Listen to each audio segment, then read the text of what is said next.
Assalamualaikum warahmatullahi wabarakatuh. Alhamdulillah wassalatu wassalamu ala khairi khalqillah Sayyidina Muhammad ibn Abdullah wa ala alihi wa ashabihi wa man tabi'a sunnatahu wa qtada bihuda ila yaumil liqa'illah wa la hawla wa la quwwata illa billah amma ba'du. Hadratal muhtaramin al-a'izza, para jemaah sholawat dan zikir majelis zikiran, mobil khusus kepada Sohibul Bait Bapak Haji Udin sekeluarga. Mudah-mudahan kita semua tetap dalam lindungan Allah Subhanahu wa taala, mendapatkan berkat dan syafaat dari baginda Rasulullah Muhammad sallallahu alaihi wasallam. Para hadirin yang dirahmati oleh Allah, sekarang kita masuk ke dalam hadis yang ke-9. Qala al-musannifu rahimahullahu ta'ala wa nafa'ana bihi wa bi'ulumihi fid dharain amin. Bismillahirrahmanirrahim. Al-haditsu tasi'u, al-haditsu tasi'u, adapun ini adalah hadis yang ke-9.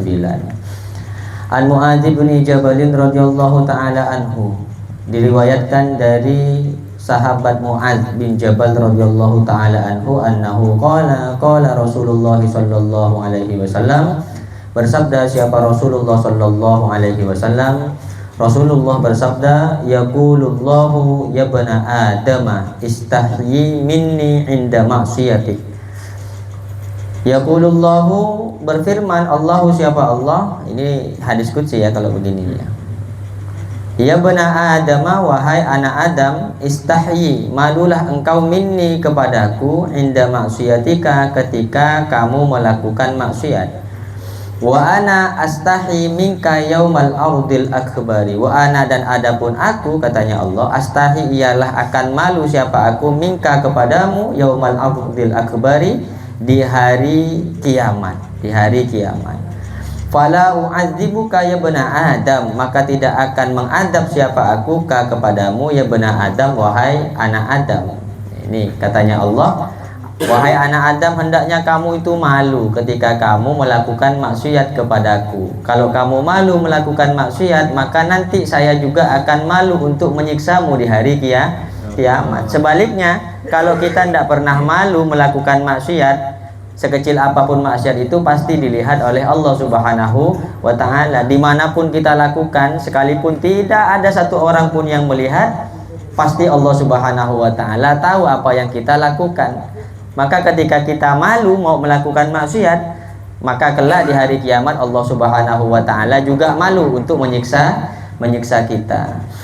Ya bani Adam, wahai anak Adam, tub ilayya ukrimuka karomatal anbiya. Wahai anak Adam, ini untuk yang terlanjur sudah maksiat bagaimana? Kalau sudah terlanjur berlumuran dosa, sudah terlanjur berjudi, sudah terlanjur makan narkoba, sudah terlanjur minum minuman keras, minum arak dan macamnya. Kalau sudah terlanjur gimana? Ya berhenti, taubat. Maka katanya Allah, ya bani Adam, wahai anak Adam, tub ilayya, bertaubatlah engkau ilayya kepadaku, ukrimuka, maka akan memuliakan siapa aku kepadamu, karomatal anbiya'i, sebagaimana kemuliaannya para nabi. Diajak majelis sholawatan, ayo ikut. Kata siapa orang misalnya tukang nyambung ayam ikut sholawat tidak boleh? Bagus, ikut sholawat malah bagus. Setidaknya dalam satu hari, dalam satu waktu dia tidak nyambung ayam. Ada isinya dalam satu minggu, isi sholawat. Mungkin dengan barokahnya datang sholawatan bisa menghentikan keburukan-keburukan yang dilakukan. Ya bani Adam, wahai anak Adam, la tuhawwil qalbaka anni, janganlah sekali-kali memindah siapa engkau qalbaka kepada hatimu, anni dariku. Fa innaka, karena sesungguhnya engkau, in hawalta qalbaka, jika memindah siapa engkau kepada hawalta, jika memindah siapa engkau qalbaka kepada hatimu, anni dariku, akhidulaka fala unsiruka, maka akan menyiksa siapa aku kepadamu, fala unsiruka, maka tidak akan menolong siapa aku kepadamu. Jangan sekali-kali memalingkan hati dari Allah Subhanahu wa ta'ala.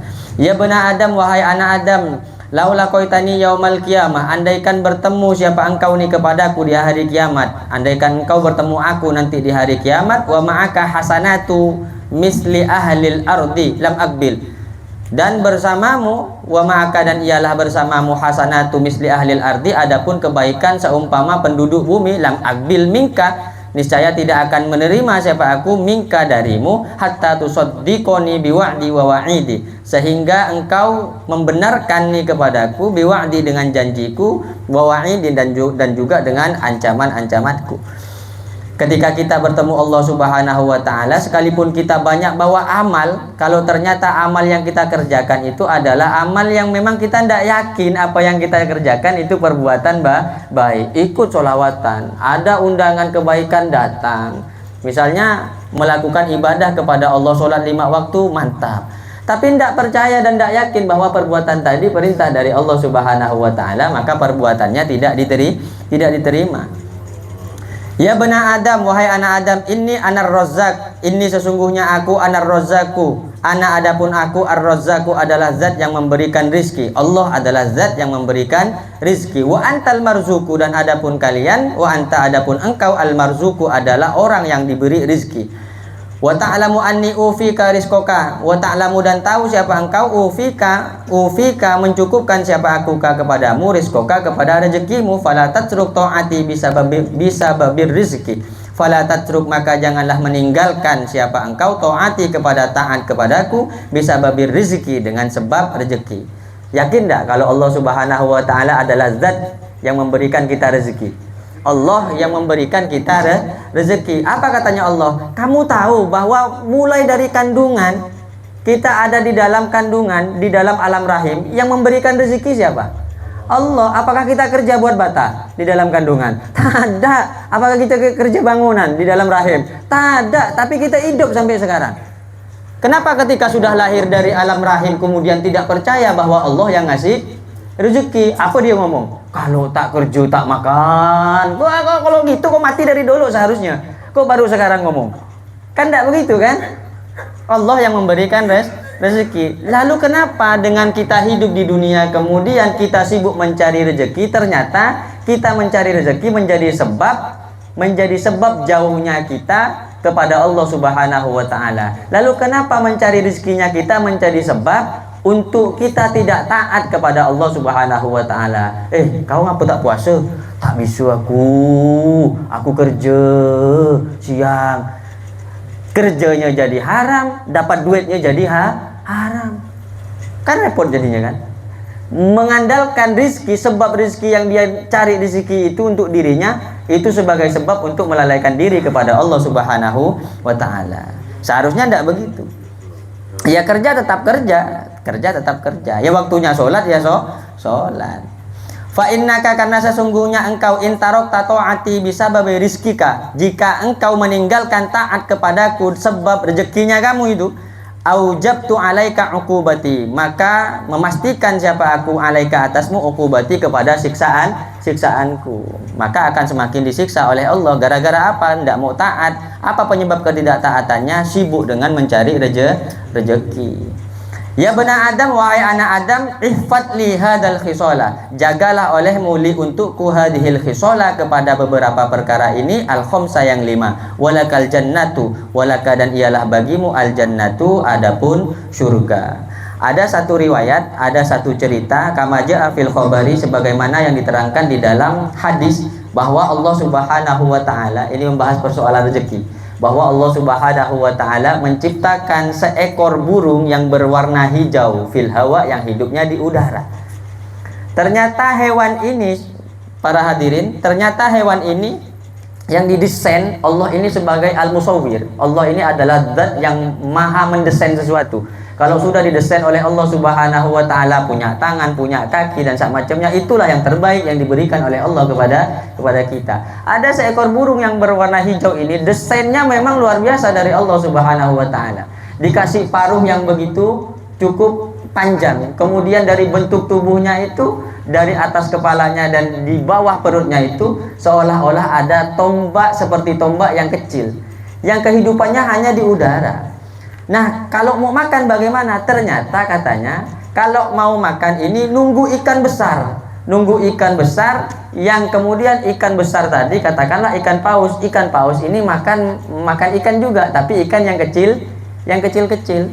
Maka ketika ikan paus makan ikan begitu banyaknya yang kecil-kecil, ada beberapa ikan itu yang nyangkut di dalam giginya, Sehingga yang nyangkut tadi membuat ikan paus ini merasa terganggu, merasa tidak nyaman, hingga akhirnya ikan paus tetap keluar dari air dan menganga di atas air tadi, sehingga datanglah burung-burung itu banyak yang berwarna hijau tadi untuk mengambil sisa-sisa ikan.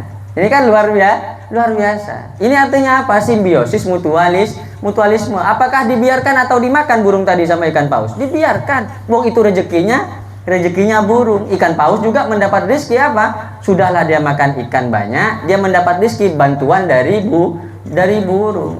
Lalu kenapa kita tidak mau berbagi? Padahal burung dengan ikan saja mengerti ada rezeki orang lain di dalam rizkinya kita. Ada haknya orang lain di dalam haknya kita. Kalau syariat mengajarkan sodako, syariat mengajarkan apa?